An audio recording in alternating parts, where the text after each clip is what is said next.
एक श्रावण महीने का शुक्ल पक्ष की द्वितीया। कौन सी तिथि? अरे बोलो जम के। शुक्ल पक्ष की द्वितीया, दूज। जो शुक्ल पक्ष की दूज आती है ना, द्वितीया। शंकर भगवान के फोटो का दर्शन करा है आप लोगों ने? बोलो तो जम के करा है ना सबने? शंकर भगवान के चित्र का दर्शन करिए, शंकर भगवान के फोटो का दर्शन करिए, शंकर भगवान की मूर्ति का दर्शन करिए। शंकर भगवान के मस्तक पर जो चंद्रमा रखा हुआ देखते हैं आप लोग, शिव जी के मस्तक पर जो चंद्र देखते हैं, वो चंद्र कौन सी तिथि का रखा था शंकर भगवान? कभी कभी अगर आपकी समाज में प्रश्न मंच होता है ना, तो उसमें प्रश्न पूछना चाहिए कि शंकर भगवान के मस्तक पर जो चंद्रमा रखा है वो कौन सी तिथि का रखा है? एकम, दूसरी, चतुर्थी, पंचमी, छठ, सप्तमी, अष्टमी, नवमी, दसवीं, 11, 12 पूछ लेना चाहिए कि कौन सी तिथि का चंद्रमा भगवान शंकर के मस्तक पर रखा है। तो हमारा शास्त्र कहता है, स्कंद पुराण कहती है, पद्म पुराण कहती है, अग्नि पुराण कहती है, लिंग पुराण कहती है, नर्मदा पुराण कहती है, नारद पुराण कहती है, और कूर्म पुराण और विष्णु पुराण वर्णन करती है कि शिव जी के मस्तक पर जो चंद्र रखा है वो शुक्ल पक्ष की द्वितीया का रखा है।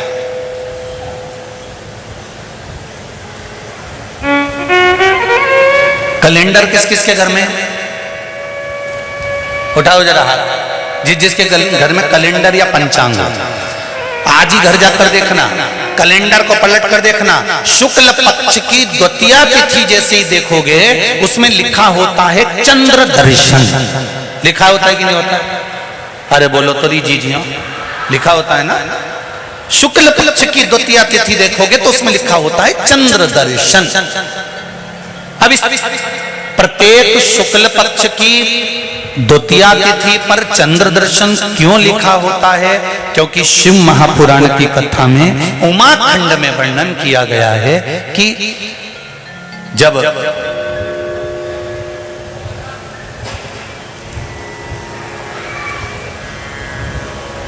चंद्रदेव को दक्ष प्रजापति का श्राप लग गया,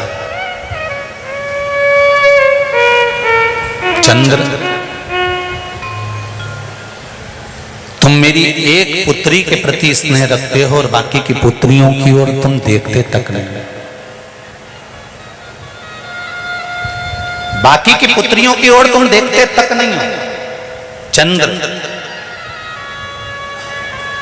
हे चंद्र,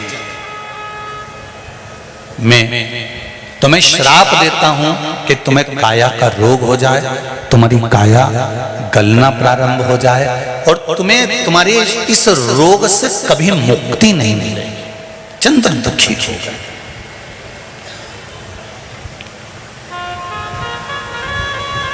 ऐसा नहीं है कि चंद्रदेव कहीं गए नहीं, चंद्रदेव सब जगह गए। भगवान विष्णु के पास भी गए, भगवान ब्रह्मा जी के पास भी गए, इंद्रदेव के पास भी गए। सब जगह घूमने के बाद भी चंद्रदेव को जब सुख का भान नहीं हुआ तब देवऋषि नारद के पास पहुंचे।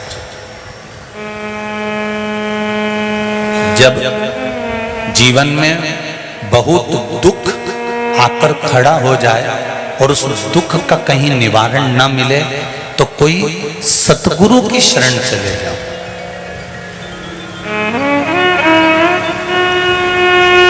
और सतगुरु भी वो होना चाहिए जिसको अपनी पूजन से मतलब नहीं, उसको परमात्मा की पूजन से मतलब होना चाहिए।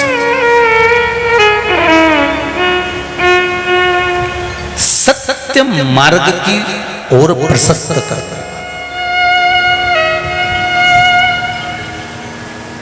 सतमार्ग की ओर अग्रण्य ले जाने वाला, सतमार्ग की ओर प्रशस्त करने वाला, सतमार्ग की ओर आगे बढ़ाने वाला सतगुरु होना चाहिए।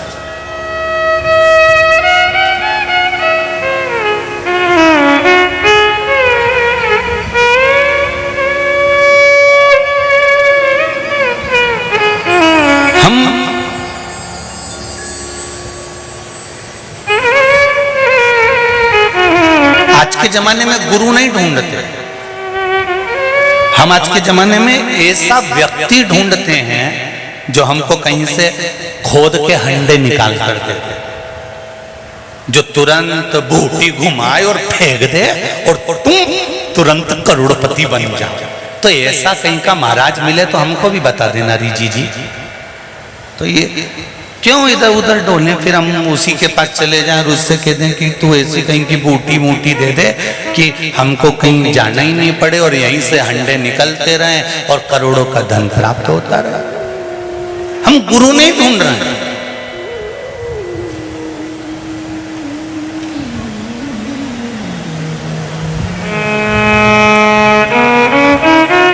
हम सतगुरु की शरण जा ही नहीं पाते।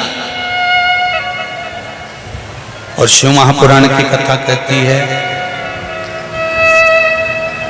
भोला सब दुख काटो,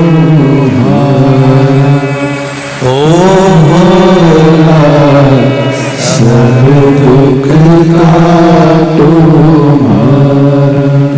शिव शंकर जपो तेरी माला, भोले बाबा जपो तेरी माला, भोला सब दुख काटो मारा, ओ भोला सब दुख काटो मारा। शिव पुराण कह रही है, चंद्रदेव देवऋषि नारद के पास गए और नारद जी से जाकर कहा मेरी काया गल रही है, मेरी काया में रोग हो गया है, मेरी काया टपक रही है, कुछ कृपा कर दो। देवऋषि नारद ने कहा पार्थिव शिवलिंग का निर्माण करो और उस शिवलिंग का पूजन करो। अब देखिएगा जरा, 33 कोटि देवी देवता में कोई ऐसा देवता नहीं रहता जो शंकर भगवान के शिवलिंग का पूजन नहीं करता हो या निर्माण नहीं करता। जब राम जी महाराज लंका पर विजय करने चले तब उन्होंने रामेश्वर धाम की स्थापना करी। भगवान कृष्ण के घर में जब संतान नहीं हुई, गर्गाचार्य बाबा से कहकर उन्होंने शिवलिंग का निर्माण कर कर पूजन करी। एक एक रानी के साथ में 11-11 दिन तक मेरे भगवान कृष्ण ने पूजन करी। तो शंकर भगवान ने आशीर्वाद दे दिया कि तुम्हारी एक एक रानी से 11-11 संतान होगी। 1,77,186 भगवान कृष्ण के बच्चे हुए। ये शिव की कृपा से, ये शंकर भगवान की करुणा से, उनकी दया से।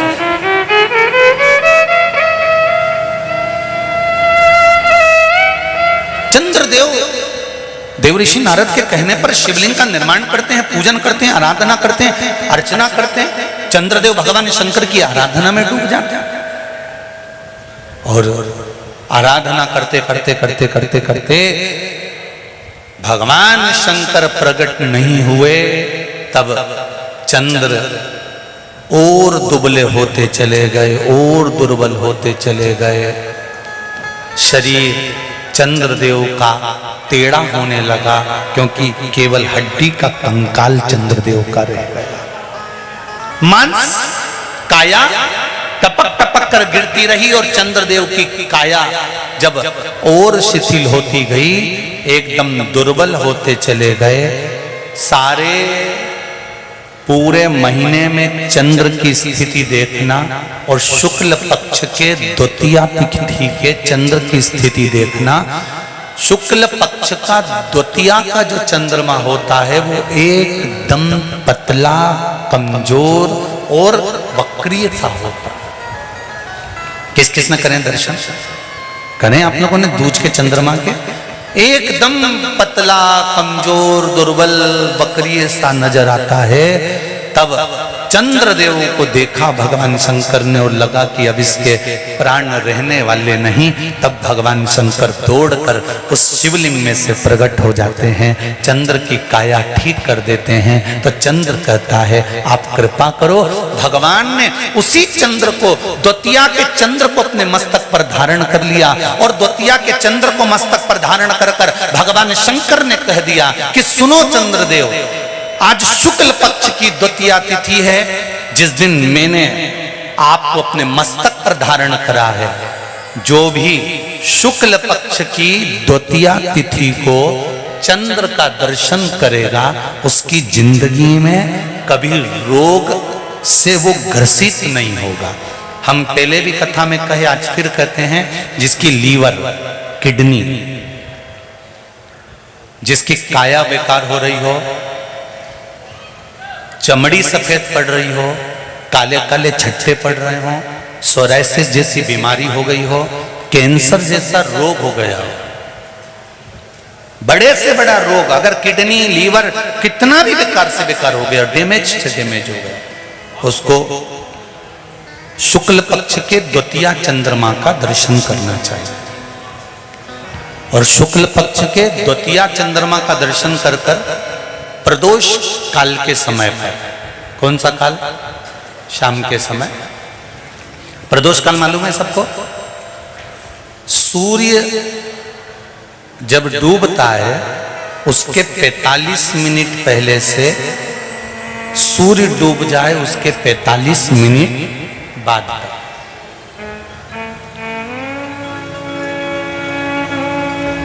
कितने मिनट पहले?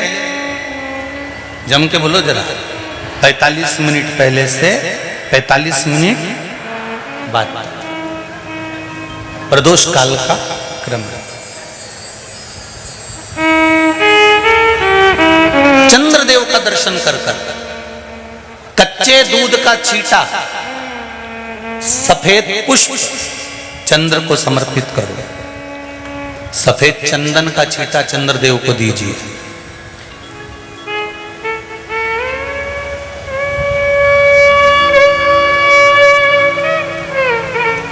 और चंद्रदेव को छींटा देने के बाद जो दूध है उसका छींटा अपने तन पर लीजिए। सफेद चंदन थोड़ा सा अपने शरीर पर लगा लीजिए। कितना भी विषम से विषम रोग हो, कितना भी किडनी, लीवर, चाहे कैंसर जैसा रोग हो, मेरा चंद्र शुक्ल पक्ष के द्वितीया के चंद्र में शंकर भगवान स्वयं विराजमान होकर अपने भक्त को रोग से मुक्त करते हैं। द्वितीया के चंद्र।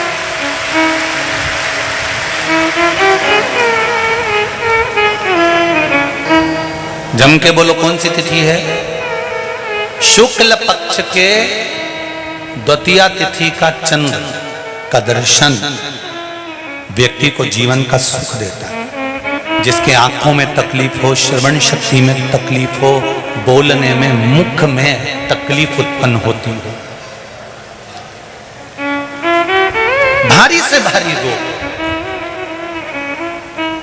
शुक्ल पक्ष की द्वितीया तिथि को भगवान शंकर ने चंद्रदेव को अपने मस्तक पर धारण करा। तो शंकर भगवान ने कह दिया, सुनो चंद्रदेव, आज शुक्ल पक्ष की द्वितीया तिथि को मैंने आपको अपने मस्तक पर धारण करा है। संसार में रहने वाला, मृत्यु लोक में रहने वाला, चाहे देवलोक में रहने वाला, चाहे जिस लोक में वो निवास कर रहा है, अगर शुक्ल पक्ष के द्वितीया तिथि के चंद्रमा का दर्शन करेगा तो वो रोग से मुक्त रहेगा। अब हमारे यहाँ इतनी अच्छी अच्छी तिथियां दी हैं, कैलेंडर तक में लिखा हुआ है कि चंद्र दर्शन। अब उसके बाद भी लोग चंद्र दर्शन नहीं करें तो फिर उनका भाग्य बेकार। पंचांग में लिखा है कि चंद्र दर्शन, बोलो सही है कि गलत है? उस पे पंचांग में लिखा है कि चंद्र दर्शन, शुक्ल पक्ष की द्वितीया तिथि चंद्र दर्शन।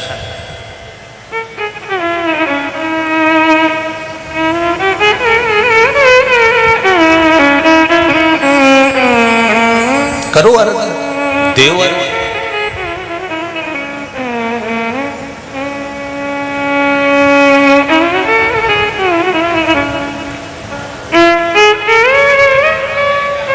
पूरे सावन महीने की महिमा तो आप लोगों को मालूम होगी ना, कि चतुर्मास के 4 महीने अगर आप व्रत नहीं कर सकते, आराधना नहीं कर सकते, पूजन नहीं कर सकते, तो देवाधिदेव महादेव ने अपना एक महीना दिया है। कौन सा महीना? जम के बोलो जरा। श्रावण का महीना दिया। श्रावण के महीने भी पूरे महीने अभिषेक नहीं कर सकते, पूजन नहीं कर सकते, अर्चना नहीं कर सकते, तो देवाधिदेव महादेव ने श्रावण के महीने के सोमवार दिए। क्या दिए हैं? सोमवार। और अगर श्रावण महीने के सोमवार को भी हम भगवान का अभिषेक नहीं कर सकते, ब्राह्मण देवता को घर में बुलाकर अभिषेक पूजन नहीं करवा सकते, श्रावण महीने में भी अगर 4 या 5 सोमवार पड़ते हैं और इन सोमवार को भी हम भगवान शिव की आराधना नहीं कर सकते, तो देव अधिदेव महादेव की कथा कहती है कि उस महीने भर में शिवरात्रि का वर्णन कर दिया कि कम से कम सावन के महीने की शिवरात्रि के दिन ही पार्थिव शिवलिंग का निर्माण कर कर, पूजन कर कर, अपनी मन की कामना कर कर देव अधिदेव महादेव की आराधना कर लो, तो पूरे चतुर्मास के पुण्य का फल आपको प्राप्त हो जाएगा।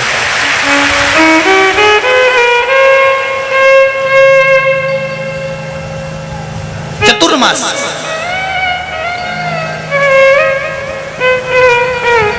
जैसे श्रावण के महीने में पार्वती और मां गंगा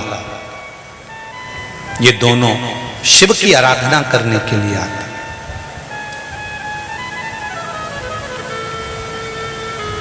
गंगा भी हिमालय राज की बेटी है और माता पार्वती भी हिमालय राज की बेटी है। उन्होंने हिमालय राज से केवल 2 चीजें ली हैं, एक गंगा को लिया और एक पार्वती को लिया, और दोनों को बड़ी विचित्रता में लिया। गंगा को मस्तक पर चढ़ाया, गंगा को मस्तक पर बिठाया और हिमालय राज की एक बेटी को अपनी गोदी में बिठाया, पार्वती को भगवान गोदी में बिठाया। एक को मस्तक पर, एक को गोदी में। एक घर की नारी का सम्मान कैसे होता है, ये शंकर जी की कथा वर्णन करती है। आप में से कितने लोग हैं जो शंकर जी के मंदिर जाते हैं? जरा हाथ उठाओ। सभी जाते हो? शिव मंदिर में जाकर देखना, शंकर भगवान नीचे होंगे, पार्वती जी ऊंची होंगी। बोलो सही है कि गलत है? शिव जमीन पर बैठे हैं, फर्श पर बैठे हैं, शिवलिंग नीचे रखा है और पार्वती जी का स्थान या तो दीवार पर ऊंचा। चलो कहीं मत जाओ, उज्जैन महाकाल को देख लो, काशी में देख लो, सोमनाथ में देख लो, मल्लिकार्जुन में देख लो, त्र्यंबकेश्वर में देख लो, भीमाशंकर में देख लो, नागेश्वर में जाकर देख लीजिए, बैद्यनाथ जी में जाकर देख लीजिए, परली में जाकर देख लीजिए, केदार में जाकर देख लीजिए। शंकर भगवान का शिवलिंग नीचे मिलेगा और पार्वती ऊंची स्थान पर बैठी हुई मिलेगी। वो शंकर भगवान की कथा कहती है।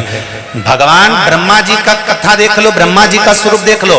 ब्रह्मा जी ने ब्रह्माणी को पास में बिठाया है, भगवान विष्णु ने लक्ष्मी जी को चरणों में बिठाया है, इंद्र ने इंद्राणी को पास में बिठाया है, सारे देवताओं ने अपनी अपनी धर्म पत्नी को पास में बिठाया, पर केवल देव अधिदेव महादेव एक ऐसे हैं जिन्होंने अपनी धर्म पत्नी को ऊंचे स्थान पर बिठाया कि नारी का आदर करोगे तो जिंदगी में तुम भी आगे बढ़ते चले जाओ। नारी का सम्मान करना सीखो। शंकर भगवान की कथा कहती है हम भले अर्धांगिनी हैं, पर उसका सम्मान, उसका आदर, उसका सत्कार होना चाहिए।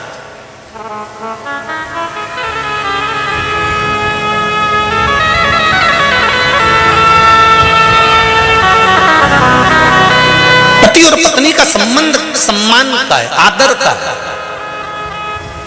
पर आजकल का सम्मान ही चले गया जी। करवा चौथ का व्रत पत्नी करती है, थाली पति से मंगवाती, उठा ला।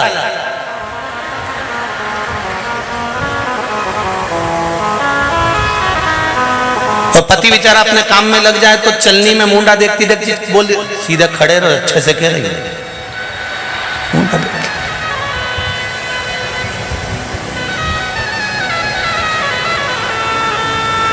पति इसके गले का हार देखता रहता है और ये इसका मुंडा देखती रहती है। पति हार इसलिए देखता है कि प्राण खा गई जब तक नहीं दिलाया। एक दिन के चक्कर में कर्जे में डुबा दिया। फिर इसने पति के चरणों को प्रणाम करा तो पति ने भी चंद्र देवता को प्रणाम करा। इसमें रोज ऐसी अकल क्यों नहीं भर देता? प्रतीक रोज प्रणाम, उसमें क्या?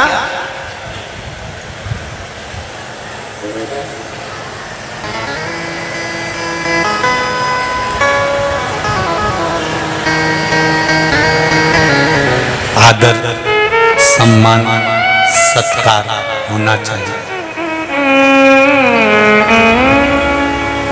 शिव कथा कह रहे हैं, भगवान शिवलिंग प्रकट हो गया, ब्रह्मा जी को विश्वास प्रकट नहीं हुआ ब्रह्मदेव को कि ये भगवान शंकर भगवान विष्णु के पिता हैं। ये ब्रह्मा जी के मन में विश्वास जागृत नहीं हुआ। बहुत कठिन है, दुनिया का सबसे कठिन काम है किसी के दिल में प्रवेश करना और किसी के घर में प्रवेश करना।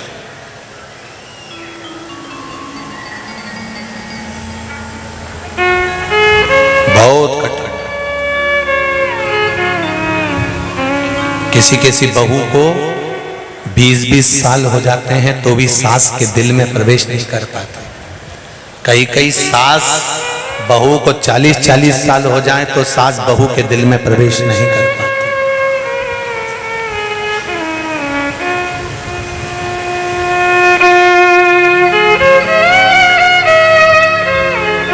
कई वर्ष लग जाते हैं किसी के दिल में प्रवेश करने में, किसी के घर में प्रवेश करने में।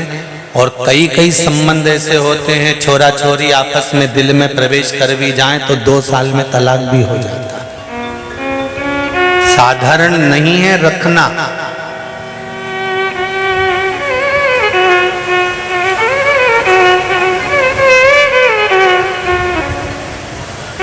आपके द्वारा किया गया पुण्य,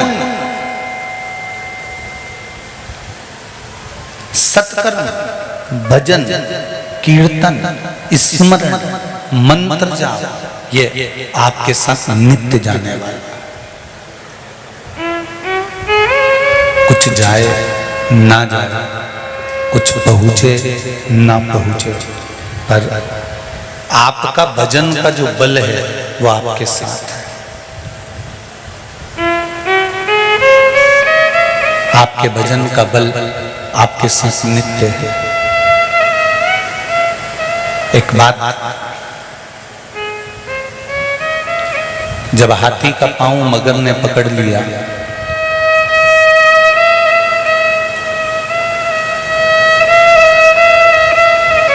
मगर हाथी के पांव को नहीं छोड़ता है। हाथी बहुत प्रयास करता है, अथक प्रयास हाथी ने करा पर हाथी का पांव नहीं छूटा। तब हाथी ने भगवान को बुलाया और भगवान ने आकर मगर का शीश काट दिया, ग्राह को काट दिया। ग्राह कट गया। हाथी को बुरा लगा।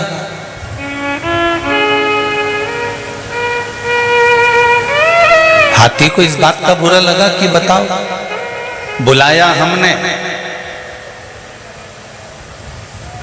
आमंत्रण हमने दिया, निमंत्रण हमने दिया। अच्छा, रोज 1 लोटा पानी तुम चढ़ाओ और भगवान तुम्हारे पड़ोसी के बेटे को डॉक्टर बना दे, तुम्हारे पड़ोसी के बेटे को इंजीनियर बना दे, तुम्हारे पड़ोसी के बेटे को वो कलेक्टर बना दे, और जल चढ़ा रही तुम और उन्नति हो रही पड़ोसी की। बोलो तो सही, दोनों समय का भोजन छूट जाएगा कि हो कैसे रहा। कारण क्या है?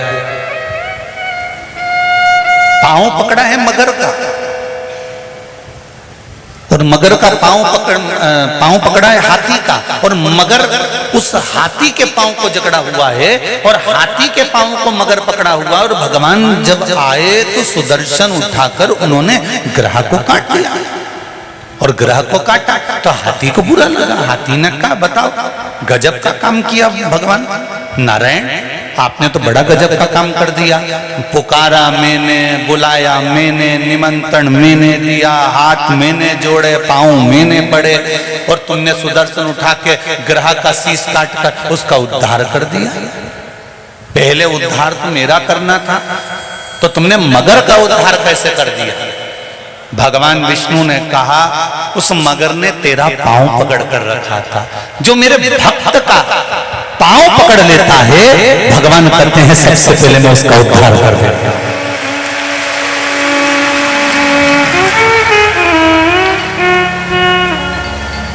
जो मेरे भक्त का चरण पकड़ लेता है।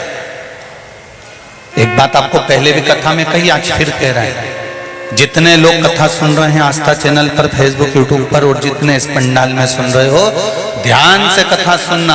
मंदिर नहीं जा सकते मत जाओ, एक लोटा जल नहीं चढ़ा सकते मत चढ़ाओ, एक बेलपत्र नहीं चढ़ा सकते मत चढ़ाओ, एक चावल का दाना नहीं चढ़ा सकते मत चढ़ाओ, 3 बार ताली नहीं बजा सकते मत बजाओ, मंदिर के द्वार पर नहीं जा सकते मत जाओ। शिव महापुराण की कथा कहती है कि मंदिर के शिखर का दर्शन कर लो तो भी तुम्हारा जीवन सार्थक हो जाएगा। इतना भी नहीं कर सकते तो मंदिर के दरवाजे के बाहर से निकल कर चले जाओ, उसमें भी तुम्हारा कल्याण हो जाएगा। और इतना भी नहीं कर सकते तो कोई मंदिर से निकल कर आ रहा हो, उसके मस्तक पर त्रिपुंड लगा हुआ है, उसके गले में रुद्राक्ष की माला पड़ी हुई है, उसके मुख पर श्री शिवाय नमस्तुभ्यम का जाप है, पंचाक्षर नमः शिवाय का जाप है, षडाक्षर ओम नमः शिवाय का जाप है, महामृत्युंजय का स्मरण कर रहा है, शिव का गुणगान कर रहा है। ऐसे मंदिर से निकलकर जाने वाले व्यक्ति का भी मात्र दर्शन कर लोगे, वो भी तुम्हारे सामने आकर खड़ा हो जाएगा, तो भी तुम्हें अगला जन्म नहीं मिलेगा, तुम्हारा कल्याण निश्चित है।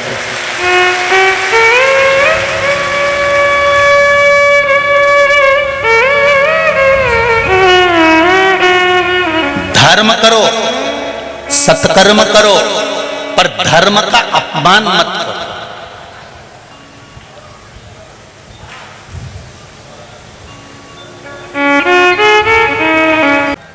अब एक लोटा जल अगर शंकर भगवान को चढ़ाने के लिए जा रहे हो तो ये मत सोचो कि हम शिव जी को लोटा भर जल चढ़ाने जा रहे हैं। आप तो ये सोचो कि मेरे जीवन का मैं सारा दुख, सारी तकलीफ, सारा कष्ट, सारा रोग, सारी बीमारी, सारा दर्द मैं देवाधिदेव महादेव को अपने घर का एक लोटा पानी जो घर से भर कर लेके जा रही हूँ, वो मैं देवाधिदेव महादेव को समर्पित करने जा रही हूँ। अपने दिल की बात मैं महादेव को कहने जा रही हूँ। क्यों?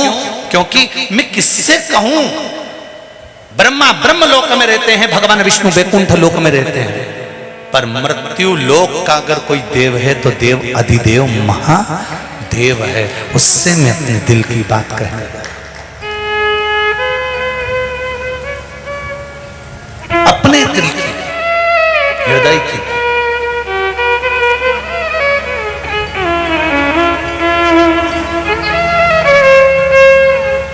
अपने चित्तवृत्ति की।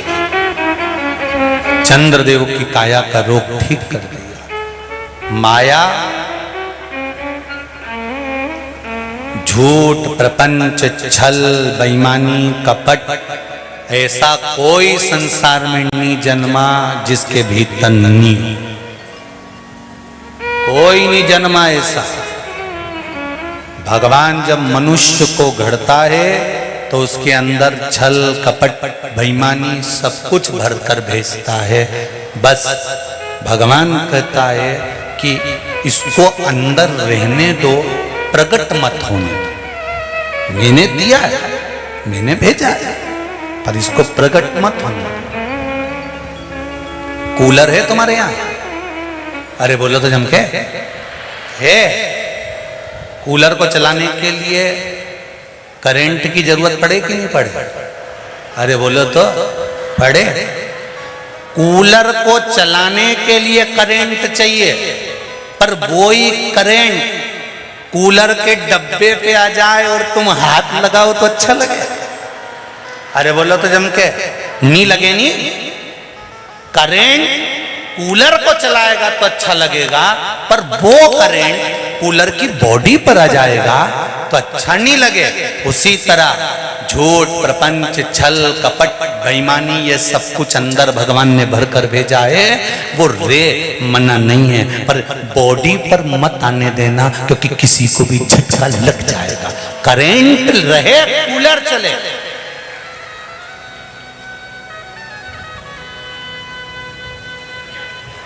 करंट बिना कूलर चलेगा भी नहीं। झूठ, प्रपंच, छल, बेईमानी, कपट, ये सब भरा। किसी भी पंडित जी ने आज तक इंदौर में आके बोला तुम्हारे पति के लिए धर्म पति? अरे बोलो तो जम के कहीं का महाराज भूले से बोल गया यहाँ पे कि धर्मपति, कभी नहीं बोला होगा। जितने महाराज प्रवचन देने इंदौर की पावन धरा पर मां अहिल्या की भूमि पर आए होंगे, उन्होंने एक बात जरूर कहा होगा, धर्म पत्नी।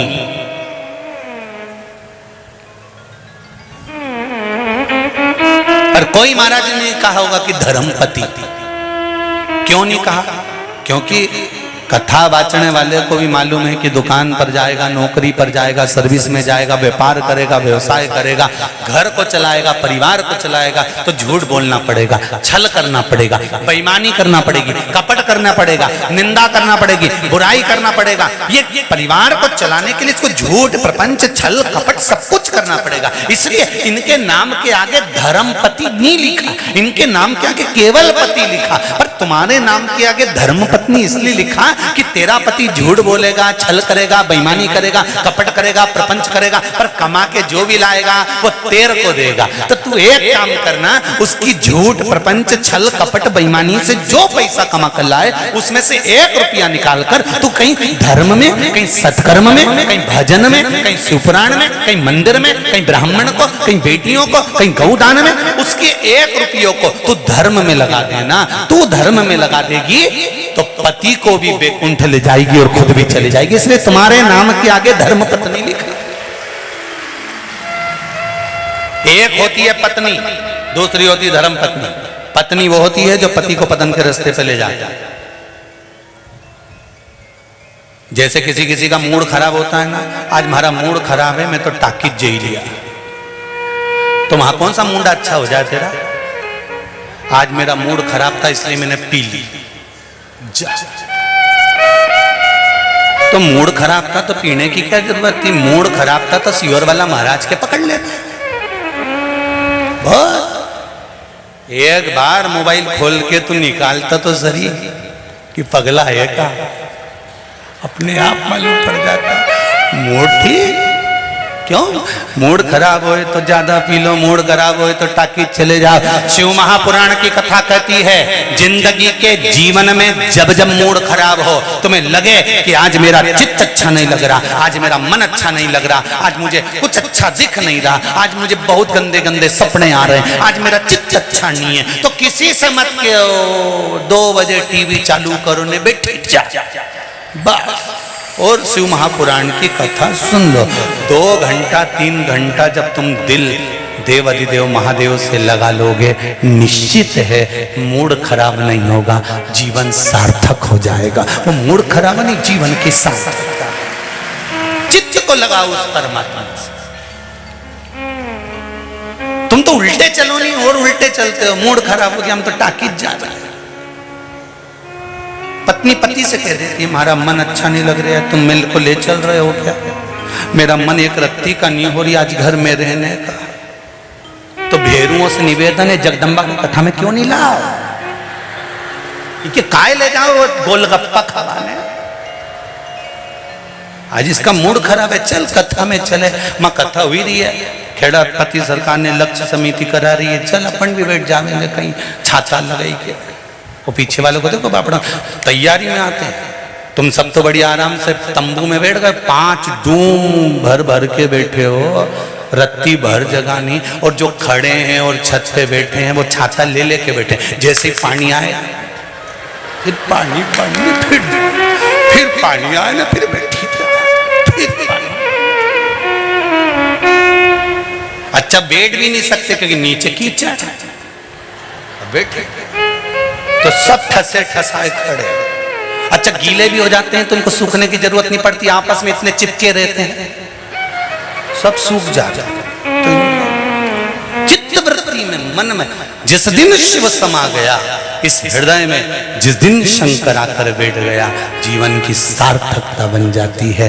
करेंट कूलर को चलाए अच्छा लगेगा, पर करेंट बॉडी में आ जाए अच्छा नहीं लगेगा। काम, लोभ, वासना, आसक्ति, तृष्णा शरीर में रहती है, वो रहे चलेगी, पर बॉडी में नहीं आना चाहिए। आ जाएगी तो नष्ट कर, वो किस काम?